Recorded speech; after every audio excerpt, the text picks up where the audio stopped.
აღმოჩენა ზუგდიდის რაიონის სოფელ ინგირში საგზაო სამუშაოების შესრულების დროს მუშება მიწისქვეშ უცნაური ნაგებობა.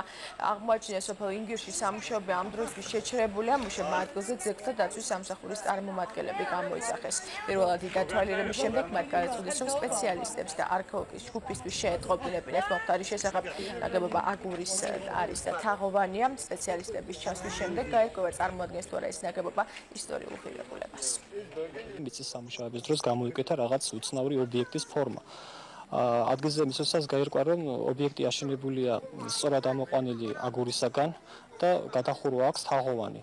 ჩვენს მიერ სავარაუდოდ ირკვევა, რომ ეს არის არქიტექტურული ძეგლი და ბუნებრივია ისტორიული მნიშვნელობაც გააჩნია, მაგრამ ამის შესახებ შემდგომი გამოკვლევების შემდეგ შეიძლება თამამად საუბარი. ჩვენ ამის შესახებ ვაცნობთ საქართველოს კულტურული მემკვიდრეობის დაცვის ეროვნულ სააგენტოს და დაახლოებით 2-3 საათში მოვლენ ადგილზე და გაარკვევენ ამ ობიექტის დანიშნულებას, ფუნქციას და რაობას.